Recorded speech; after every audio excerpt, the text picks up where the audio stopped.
Hello friends, నేను doctor Mounika, consultant, fertility expert, 49 hospital, LB Nagar, Hyderabad. వయసు పెరిగే కొద్దీ ఎగ్కి స్పర్మ్కి లోపల ఉన్న డిఎన్ఏ డ్యామేజ్ ఎక్కువ అవుతుందా? దీనికి ఆన్సర్ అయితే ఎస్ అండి, ఖచ్చితంగా జరుగుతుంది అది.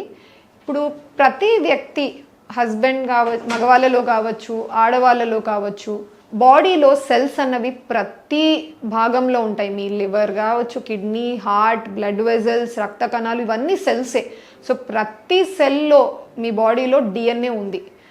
ప్రతి సెల్లో డిఎన్ఏ డే బై డే ఏమవుతుందంటే, ఒకటి ఎక్స్టర్నల్ ఇన్సల్ట్స్ అంటాం. ఎక్స్టర్నల్ ఇన్సల్ట్ అంటే మీ ఎన్వైర్న్మెంట్, కాలుష్యం, పొల్యూషన్ వల్ల కావచ్చు, స్మోక్, హీట్, వేడి, వీటన్నిటి వల్ల వచ్చే ఇన్సల్ట్స్ అనమాట.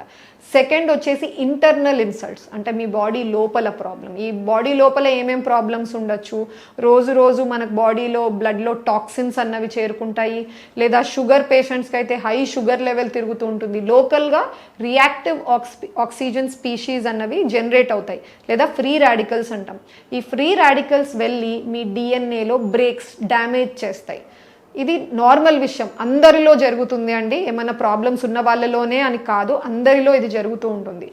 అది డైలీ పుట్టినప్పటి నుంచి మనం చనిపోయేంత వరకు ఈ ప్రాసెస్ జరుగుతూ ఉంటుంది బాడీలో. కానీ చిన్న వయసు వాళ్ళలో ఏమవుతుందంటే, ఈ డ్యామేజ్ చాలా లెవెల్ వరకు బాడీ రిపేర్ చేసేసుకుంటూ ఉంటుంది. రిపేర్ చేసుకున్న తర్వాత కూడా కొంచెం లెవెల్ ఆఫ్ డ్యామేజ్ మిగలచ్చు. బట్ వయసు ఎక్కువ అయ్యే కొద్దీ ఏం జరుగుతుందంటే, ఫస్ట్ ఈ డ్యామేజ్ ఎక్కువ లెవెల్లో జరుగుతుందన్నమాట. సెకండ్, డ్యామేజ్ అయిన తర్వాత జరగాల్సిన రిపేర్ మెకానిజము తక్కువ యాక్టివ్గా ఉంటుంది ఎక్కువ వయసు వాళ్ళు. సో మంచి రిపేర్ జరగదు. థర్డ్, ఇలా తక్కువ రిపేర్ జరగడం వల్ల ఓవర్ టైం ఏమవుతుందంటే, ప్రతి సెల్లో ఈ డ్యామేజ్ ఎక్కువ శాతం అక్యుములేట్ అయిపోయి, గ్యాదర్ అయిపోయి, ఎంతవరకు గ్యాదర్ అయిపోతుంది అంటే, ఆ సెల్ ఫంక్షనింగ్ అన్నది డిఫికల్ట్ అయిపోతుంది. అప్పుడు గివప్ చేసి ఆ సెల్ చనిపోతుంది. సెనిసెన్స్ ఆర్ సెల్ డెత్ అన్నది జరుగుతుంది. ఇది జనరల్ మెకానిజం, ఇది అన్నిటికీ వర్తిస్తుంది.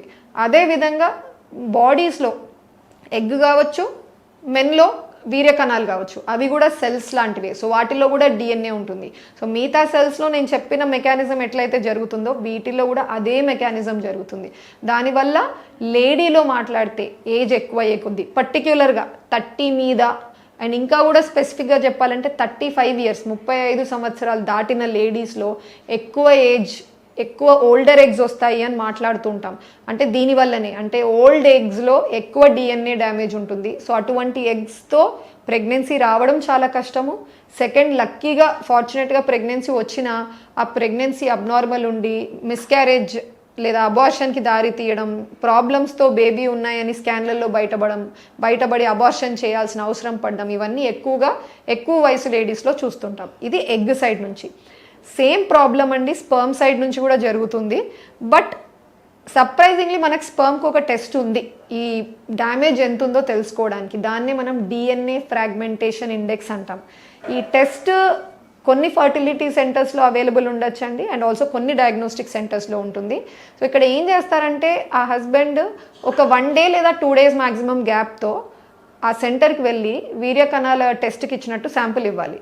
ఆ శాంపుల్లో కణాలలో ఆ డిఎన్ఏ డ్యామేజ్ ఎంతవరకు ఉందనేది చెక్ చేస్తారు. ఎక్కువ రకం టెస్టులు అయితే 15% కంటే లోపల ఉంటే DNA damage with in permissible limits ఉన్నట్టు.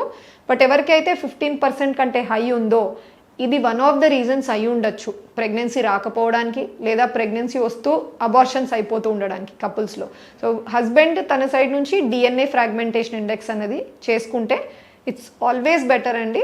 బికాజ్ సింపుల్ టెస్ట్ మీరు సిమెన్ అనాలిసిస్తో ఆపేస్తే దాంట్లో కణాల నంబర్ ఎట్లుంది, కదలిక శాతం ఎంత ఉంది తప్ప మీకు ఆ డిఎన్ఏ డ్యామేజ్ ఎలా ఉంది, క్వాలిటీ ఎలా ఉంది అనేది మీకు బయటపడదు. ఇది అడ్వాన్స్డ్ టెస్ట్ కింద వస్తుంది. ఇది కూడా మీరు చేయించుకుంటే మేబీ మీ ట్రీట్మెంట్కి డెఫినెట్గా హెల్ప్ అయ్యే అవకాశం ఉంటుంది. Thank you.